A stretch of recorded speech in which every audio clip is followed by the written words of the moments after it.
The courtroom in Westlake City fell silent as Judge Richard Harmon slammed his gavel down and sneered. "A woman like you doesn't belong here unless you're serving coffee." The black woman standing before him didn't flinch. Dr. Amara Washington simply smiled, her posture remaining perfectly straight. Exactly 10 minutes later, he was the one in handcuffs. The Westlake County Courthouse was unusually crowded that morning. Judge Richard Harmon, known throughout the state for his harsh sentences and cold demeanor, sat elevated above everyone else, his black robe flowing around him as he glared down like he owned every soul in the room. His reputation preceded him. 27 years on the bench had earned him nicknames like the Hammer and No Mercy Harmon among the legal community. Opposite him stood Dr. Amara Washington, a poised, elegantly dressed black woman in her early 40s. Her charcoal gray suit was impeccably tailored, her natural hair styled in a sophisticated updo. Despite the tension in the room, her amber eyes reflected nothing but calm determination. The pearl earrings she wore had belonged to her grandmother, a woman who had marched with Dr. King and taught Amara that dignity couldn't be taken, only surrendered. But Judge Harmon didn't see any of that. All he registered was her skin color. "You must be lost, Dr. Washington," he said, emphasizing her title with mocking disbelief. "This courtroom doesn't entertain frivolous complaints from people looking for handouts."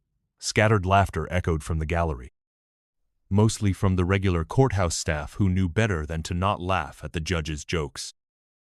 Amara didn't laugh. She didn't even blink. She simply opened her leather portfolio with deliberate slowness. What Judge Harmon didn't know, what nobody in the courtroom knew, was that Dr. Amara Washington wasn't just anyone. She held 3 degrees, a doctorate in criminal justice from Yale, a law degree from Columbia, and a master's in forensic psychology. For the past 8 years, she had been working as a special investigator for the Department of Justice's Civil Rights Division, specializing in judicial misconduct.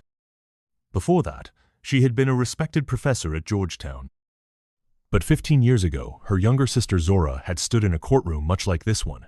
Judge Harmon had sentenced her to 12 years for a crime that evidence later proved she couldn't have committed. Zora served 7 years before being exonerated, but by then the damage was done. She had missed watching her son grow up. Her marriage had dissolved. Her career as a promising young architect had evaporated. Since then, Amara had redirected her considerable talents toward one goal, holding corrupt judges accountable. And today, she wasn't in court for a complaint or a lawsuit. She was here on official business. "Let me guess," Judge Harmon continued, barely glancing at the file in front of him. "You're crying discrimination again? Playing the race card?" His thin lips curled into what he probably thought was a smile but looked more like a sneer. "I'm not here for sympathy, Your Honor," Amara replied, her voice smooth and controlled. "I'm here for justice." Judge Harmon rolled his eyes dramatically. "Typical. You people always want to twist the law to suit your agenda." The words hung in the air like poison. Several attorneys in the gallery shifted uncomfortably. The court reporter's fingers hesitated over her machine. Amara looked directly at the court reporter. "Is that being recorded?" she asked quietly. The young woman nodded slowly, her eyes wide. "Good," Amara said, the ghost of a smile touching her lips. Judge Harmon leaned forward, his patience visibly thinning. "So what imaginary grievance are you presenting today? Let's get this over with so I can move on to real cases." Amara removed a sealed envelope from her portfolio and handed it to the bailiff. "This is a federal warrant, signed and approved this morning by the Ninth Circuit. It charges you, Judge Richard Harmon, with obstruction of justice, judicial misconduct, and racially motivated sentencing patterns spanning 2 decades. The judge laughed out loud, the sound echoing off the wood-paneled walls. "What kind of joke is this? Who put you up to this?"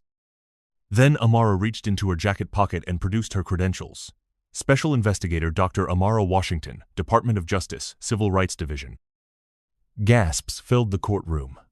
The same people who had laughed earlier now stared in stunned silence. The court clerk dropped her pen. Judge Harmon stood up abruptly, his face flushing red, then draining to ashen white in rapid succession.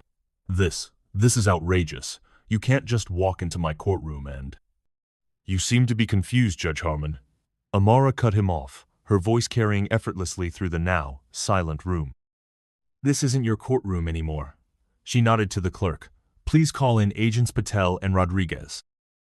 Two federal agents, a South Asian woman and a Latino man, entered through the side door, their badges gleaming under the fluorescent lights. Judge Harmon took a step back, his knuckles white as he gripped the bench. "Wait, you're serious?" His voice had lost its authoritative edge, now thin and reedy with disbelief. The agents approached the bench as Amara read the charges aloud, her voice clear and unwavering. "Richard Edward Harmon, our investigation has uncovered that you have wrongfully sentenced at least 53 Black and Latino defendants with clear patterns of extreme bias. You've rejected appeals without review, denied basic constitutional rights in your courtroom, and created a hostile legal environment for minorities. The statistical disparities in your sentencing are so extreme that they could not possibly have occurred by chance." Judge Harmon was visibly shaking now, his hands trembling as he tried to straighten his robe. "This can't be happening. I've served on this bench for nearly 30 years. I have friends in the governor's office in Washington." "Yes, we know about those friends too," Amara replied calmly, "several of whom have already been interviewed regarding their knowledge of your activities." She took a step closer to the bench, lowering her voice slightly. 15 years ago, you sentenced my sister, Zora Washington, to 12 years for a robbery she couldn't have committed. The evidence of her innocence was in the discovery files that your office conveniently misplaced. She served 7 years before the Innocence Project found that evidence. She missed her son's entire childhood, but your time is up now." The courtroom had become so quiet you could hear the ancient heating system humming in the walls. Judge Harmon's face contorted with recognition, then fear. "Washington. I remember that case, but I didn't know. I was just following the prosecutor's recommendation." "You knew exactly what you were doing," Amara said, her composure never wavering. "Just as you knew what you were doing with every excessive sentence, every dismissive comment, every life you casually ruined from that bench." As Agent Patel read him his rights, cameras began clicking from the back of the courtroom. Somehow, the press had gotten wind of what was happening. News reporters were already gathering in the hallway outside, their voices creating a growing buzz of excitement. Judge Harmon, once proud and powerful, was now speechless as the handcuffs clicked around his wrists. "Please," he whispered, his voice barely audible. "Not like this, not in front of everyone." Amara met his eyes.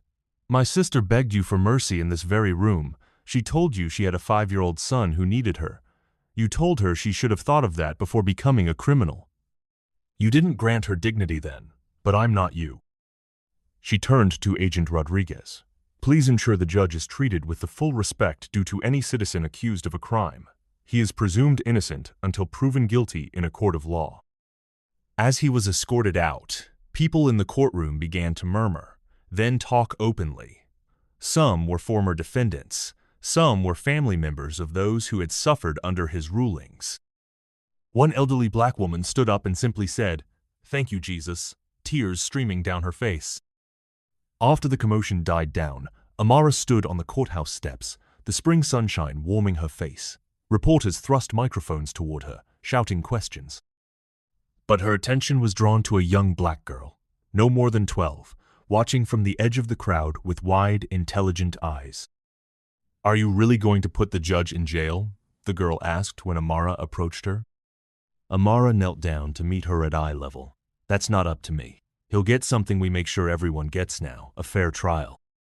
"My mom says the system is rigged," the girl said, her eyes serious beyond her years. "Parts of it have been," Amara admitted. "That's why we have to fix it, not abandon it. What's your name?" "Destiny," the girl replied. "Well, Destiny, remember this. Never let anyone tell you where you belong. You belong wherever your talents and hard work take you." As the girl smiled, Amara pulled out a worn photograph from her wallet, a picture of her sister Zora, taken before her wrongful conviction, laughing with her young son at a park. She looked at it for a moment, then tucked it away.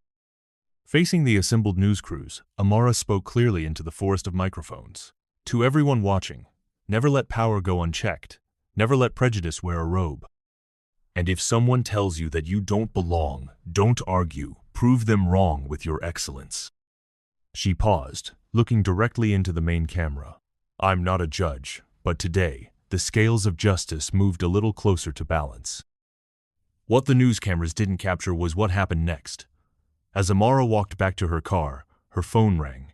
It was her sister Zora. "It's done," Amara said simply. There was a long silence on the other end, then a soft sob. "Thank you," Zora whispered. "Does this mean you're coming home now?" Amara looked back at the courthouse, where another group of people had gathered, families holding photos of loved ones, all with stories of injustice at Judge Harmon's hands. "Not yet," she said quietly. "This was just the beginning." What no one in that courtroom realized was that Judge Harmon's case was part of a much larger investigation. Amara's team had identified a network of corrupt judges across 5 states, all connected through a private prison corporation that benefited from their harsh sentencing practices. The corporation paid for judicial conferences at luxury resorts, made donations to their re-election campaigns, and even provided scholarships for their children. Judge Harmon was just the first domino to fall, and as Amara drove away from the Westlake County Courthouse, she knew that the real work was just beginning. The path to justice wasn't a sprint, it was a marathon, and she was in it for the long run. If this story moved you, remember that justice isn't just an ideal, it's something we must actively pursue every day. Share it with someone who believes change is impossible. It isn't.